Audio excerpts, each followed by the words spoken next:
इंसान के त्योहार बहुत हैं, इतिहास के त्योहार बहुत हैं, युद्ध के भी त्योहार है, युद्ध विजय के भी त्योहार है, जन्म के भी त्योहार है, मृत्यु के भी त्योहार है, पुण्यतिथि के भी है, जन्म तिथि के भी है। लेकिन मूल्यों का कोई त्योहार नहीं है। इसलिए व्यक्ति की महिमा हो जाती है और मूल्य पैरों तले रोंद जाते हैं। शिव शाहीर बाबा साहेब पुरंदरे ने प्रस्तावना में लिखा है कि अब शिव जयंती बहुत उल्लास से होती है, लेकिन छत्रपति शिवाजी जिन मूल्यों के लिए जिए, उन मूल्यों की कहीं बढ़ोतरी नहीं हो रही है। पर्युषण पर्व ये मूल्यों का पर्व है। इसके मूल्य है क्षमा। क्षमा ही इसकी देवता है, क्षमा ही इसका भगवान है, क्षमा ही इसकी शक्ति है। एक क्षमा का उत्सव है। पर्युषण पर्व का मूल्य है संयम। संयम ही भगवान है, संयम ही जीवन है और संयम में ही आनंद है। इसकी अनुभूति कराने वाला त्योहार है पर्युषण पर्व। तप, त्याग, तप ये दुख सहन नहीं करना है, ये तप मस्ती का है। तप में खुशी है, तप ये मजबूरी नहीं है। ये उत्सव है पर्युषण पर्व का। और ये पर्व किसी व्यक्ति ने शुरू नहीं किया है, किसी धर्म ने शुरू नहीं किया है। जैन धर्म के पास इसकी परंपरा है, लेकिन ये त्योहार तब शुरू हुआ है जब ना कोई धर्म था, न कोई समाज था, ना कोई सत्ता थी, ना कोई व्यवस्था थी। एज ए जैन मैथोलॉजी विश्व में एक चक्र चलता है, उत्थान का और पतन का है।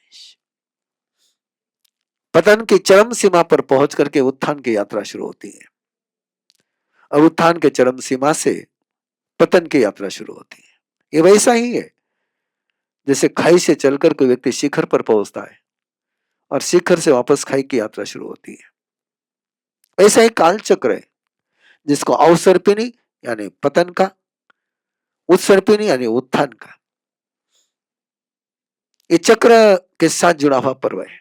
ये यूनिवर्सल पर्व है कि जिस पल पतन की चरम सीमा पर पहुंच करके, मूल्यों के पूर्ण ह्रास पर पहुंच करके, निसर्ग में आए हुए परिवर्तन के आधार पर बिना किसी नेता के, बिना किसी गुरु के, उस समय के इंसानों ने, मनुष्यों ने तय किया कि निसर्ग हरा भरा हो चुका है, पर्यावरण समृद्ध हो गया है। जब पतन होता है तो इसकी शुरुआत होती है निसर्ग के पतन से, ग्लोबल वार्मिंग से। और ग्लोबल वार्मिंग के बाद जो प्रदूषण बढ़ता है, और प्रदूषण में वेजिटेबल समाप्त हो जाते हैं, निसर्ग समाप्त हो जाता है, बारिश जहरीली होने लग जाती है, जीवन जहरीला बन जाता है। लेकिन इसकी चरम सीमा पर पहुंच करके फिर शुरुआत होती एक नई, पूरा विश्व घुल जाता है, तन का भी, मन का भी, निसर्ग का भी। निसर्ग खिलता है, पौधे लहराते हैं, पंछी चहकते हैं, और ये सारा माहौल देख करके उस समय का मनुष्य सोचता है निसर्ग खुश है तो हम भी खुश रहेंगे, हम प्रेम से रहेंगे, हम झगड़ों को भुलाते हैं, गले मिलते हैं। जिस जिस कारण से पतन की यात्रा शुरू हुई उन सारी बातों को छोड़ते हैं और मनुष्य तय करता है क्षमा ही सर्वोच्च है, संयम ही सर्वोच्च है, तप ही सर्वोच्च है, त्याग ही महत्वपूर्ण है।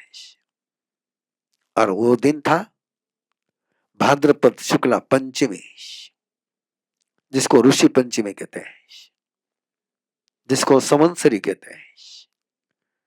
ये पर्युषण पर्व, एक क्षमा का त्योहार, एक शुरुआत कि क्षमा को सेलिब्रेशन करना है। पर्युषण पर्व का सेलिब्रेशन होना है और सेलिब्रेशन के लिए घर, दुकान, office, industries, school, colleges, society, हर जगह पर पर्युषण पर्व का अनुष्ठान होगा, उल्लास के साथ, उमंग के साथ। खमे में खमंतु में का घोष होगा, एक ही घोष, मैं क्षमा लेता हूं, मैं क्षमा देता हूं, मैं केवल देता नहीं हूं, मैं लेता भी हूं, मैं केवल लेता नहीं हूं, मैं केवल देता भी हूं। क्षमा का उत्सव, दान का उत्सव। और इसके लिए घर में, दुकान में, ऑफिस में, शॉप पर इसका जो सिंबल है अष्टमंगल का, श्रीवत्स का, खामे में खमंतु में का, उसकी प्रतीकात्मक स्थापना करनी है, डेकोरेशन करना है, उल्लास करना है। सुबह और शाम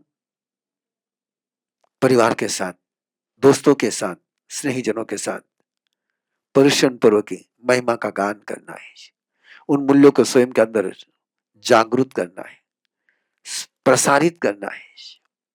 एक मंत्र उसके साथ है, जो मंत्र है विजेता का मंत्र, एगे जिया जिया पंच, पंच जिया जिया दस, दसाहो जिन तानम सब सत्व जिनामा।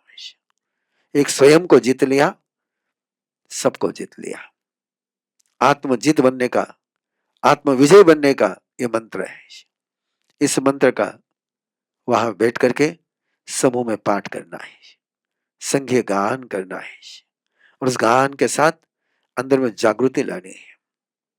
गत वर्ष में, गत जीवन में, अतीत में जिनके साथ भी संघर्ष हुआ है, जिनके साथ मनमुटाव हुआ है, उन प्यारे रिश्तों को, उन प्यारे व्यक्तियों को गले लगाना है, उनको एक संवेदना का, क्षमापना का पत्र भक्तिपूर्वक लिखना है,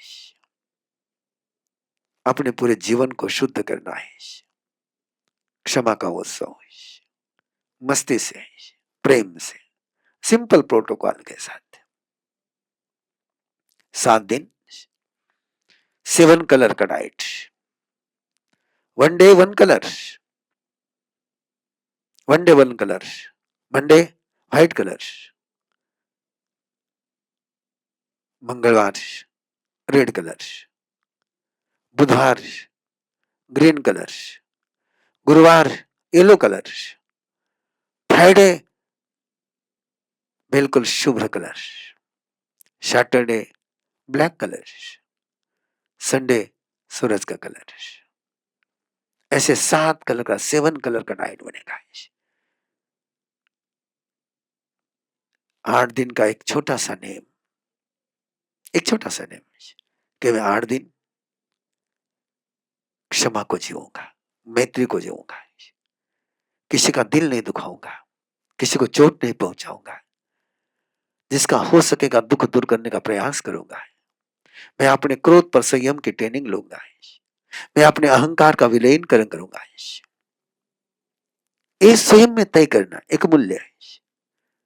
ये किसी देवता का त्योहार नहीं है, ये किसी भगवान का त्योहार नहीं है, ये इंसान के अंदर जो भगवान सोया हुआ है उसको जगाने का त्योहार है। और उसकी जागृति आज बहुत जरूरी है। आज होम वायलेंस बढ़ रहा है, सोसाइटी वायलेंस बढ़ रहा है, स्टेट वायलेंस बढ़ रहा है, नेशनल वायलेंस बढ़ रहा है, इंटरनेशनल वायलेंस बढ़ रहा है। और ऐसे समय में ये नॉन वायलेंस का पर्व है, ये फॉरगिवनेस का पर्व है, एक दूसरे का प्रतिशोध लेने के बजाय एक दूसरे को प्रतिसाद देने का त्योहार। ये महाभारत का त्योहार नहीं है, ये तो क्षमापना का त्योहार है, ये गले मिलने का त्योहार है। आओ आज के पूरी दुनिया को एक अनूठा पर्व दे, एक अनूठा festival day, the great festival day, कि जिस फेस्टिवल पर आधार पर पूरी दुनिया में विश्व शांति एक उत्सव बने, ऑर्गेनाइजेशन नहीं, उत्सव बने। विश्व प्रेम ये प्रवचन का विषय नहीं रहे तो त्योहार का विषय हो जाए। और बहुत खुशी की बात है, इसमें किसी भगवान महावीर का विषय नहीं, किसी व्यक्ति का विषय नहीं, ये विषय है केवल मूल्यों का। ताई है उस पुना से जहां से लोकमान्य तिलक ने गणेश उत्सव को सार्वजनिक स्वरूप दिया, उसी पुना से 2013 में पुरुषोत्तम पर्व के सार्वजनिक उत्सव की शुरुआत करी थी। आज 2025 में उसको और आगे बढ़ाने के लिए उसी ऑर्गेनाइजेशन ने फिर संकल्प लिया है, युगल धर्म संघ ने। खुशी की बात है कि युगल धर्म संघ के उस समय के अध्यक्ष अब जीतो के इंटरनेशनल अध्यक्ष हुए हैं विजय सा भंडारी, और उनकी टीम, उन्होंने इस प्रोजेक्ट को अपने हाथ में लिया है। पहुंचाएंगे, उत्सव मनाएंगे, क्षमा का, प्रेम का, मैत्री का। ओम अरहम।